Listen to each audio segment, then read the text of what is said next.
So obviously this was privately owned years and years ago, like most properties that the national parks own now. Yeah, so she's got a bit of history.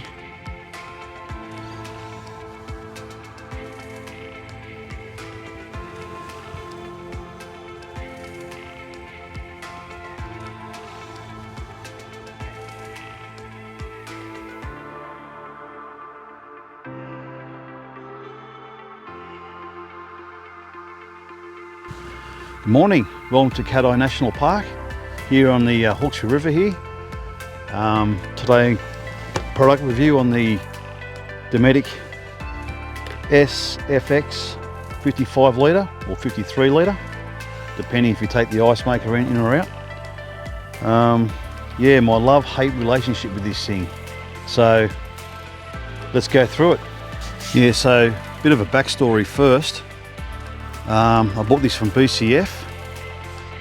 I had the full intentions of walking in there, buying an angle, and I come across a salesman and said, "Mate, I want that angle there." And he goes, "Oh, have you seen the new Dometics? They just come out," which they did. This is, I don't know, two and a half year old. And I said, "No, I haven't."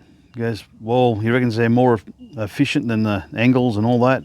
Come and have a look." So I did.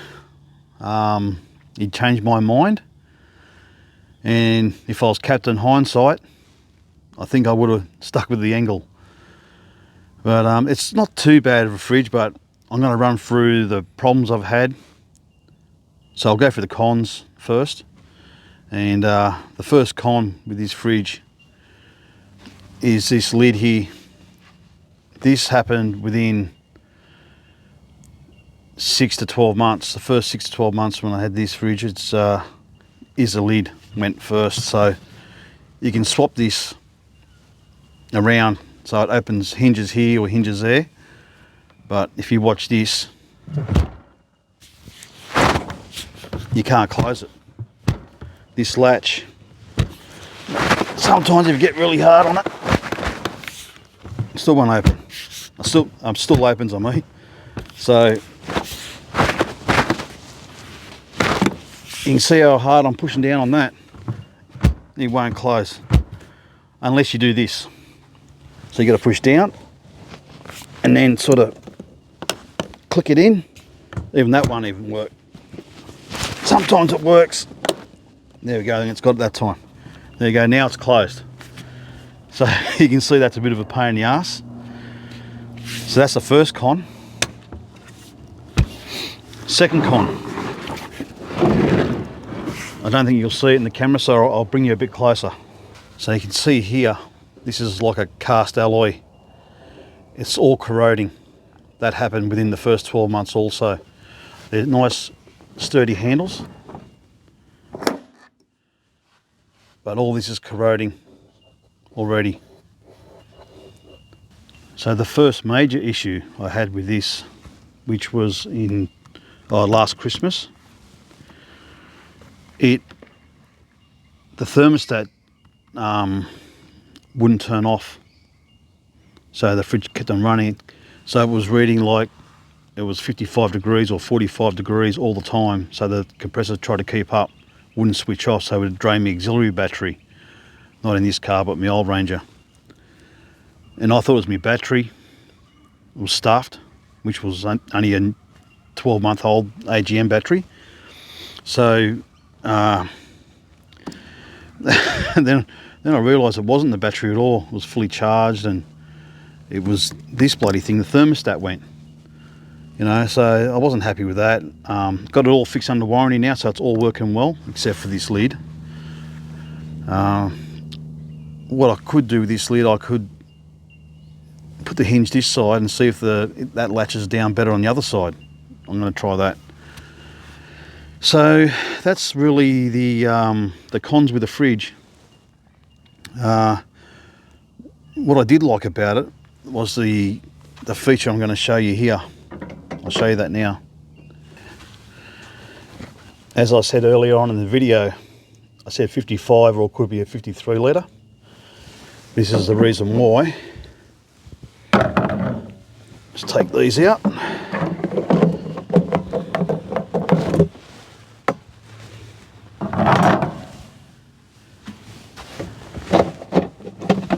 That's the reason. There's your ice. That's your ice there, or your ice maker. So what happens here, there's an element you can turn off or on with your app on your phone or by the control panel here on the side of the fridge. So the element comes on here and you got your ice trays in here.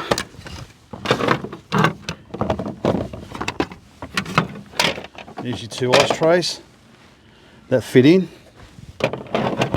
So when you take that out, apparently it makes it up to a 55 litre. Put that back in, it goes back to a 53. So I'll put that back in, I'll show you how they go in. I'll never take this out.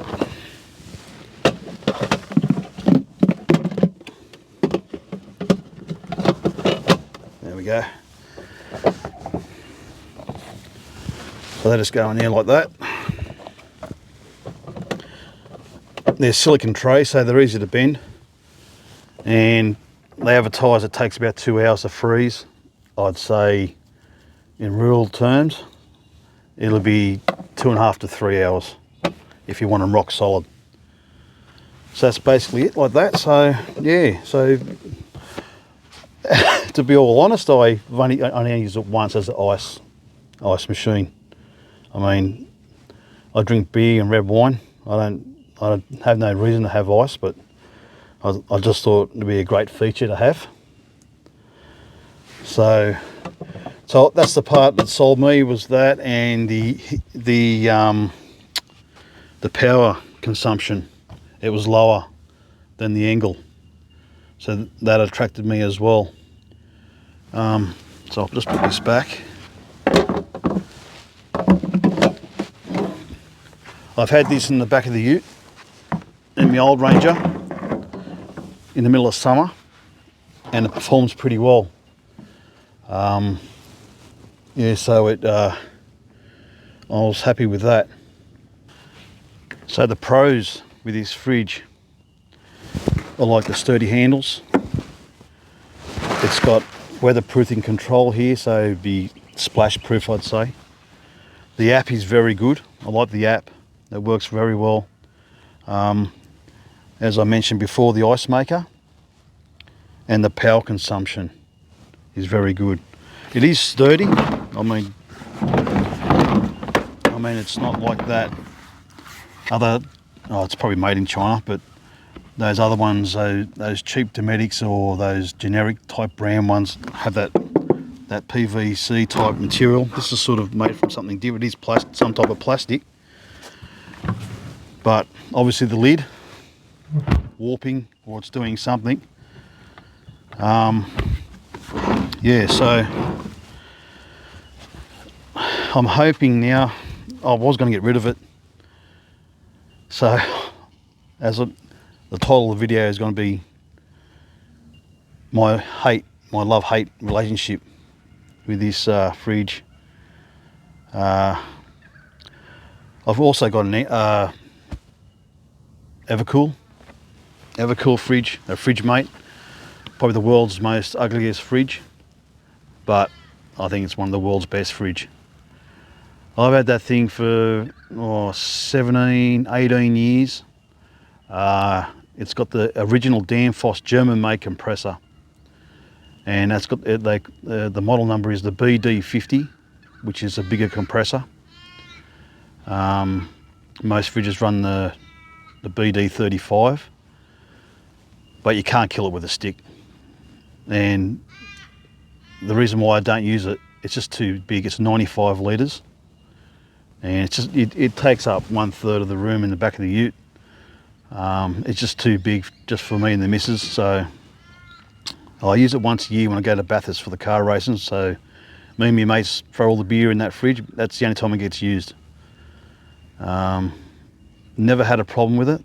One mod I done with that, I spit up the fan, so it performs even better.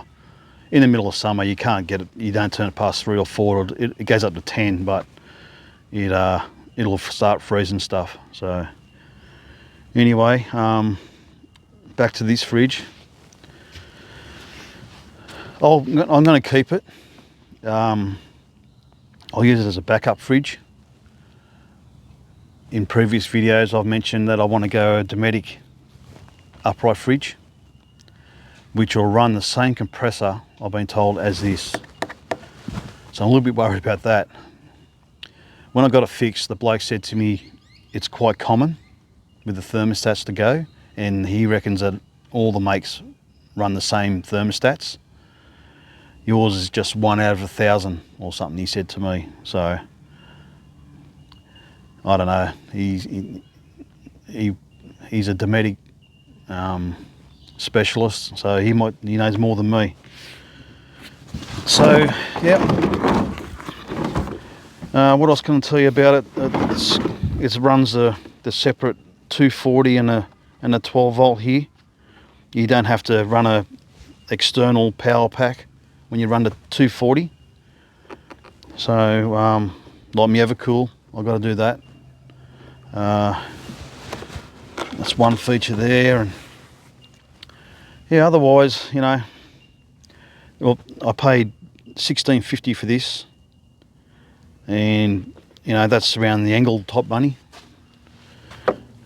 for this size fridge, you know, a 53 litre fridge. So I thought I was getting like top tier, you know, and so I am disappointed with this fridge, you know, for something, you know, it's not cheap, and for those things to go wrong with it already, you know, 2.5 years, you know, it should last a lot longer than that. And but now it might last, if I fix this lid up, turn it around, the thermostat it might last me another 5 or 10 years. So who knows? So I'm going to bear with it, and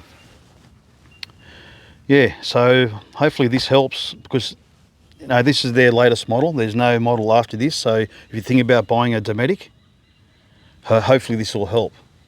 So I don't want to turn anyone off buying a Dometic.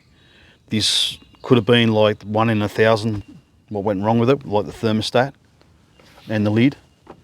Maybe the lid got warped somehow in sun or whatever, I don't know.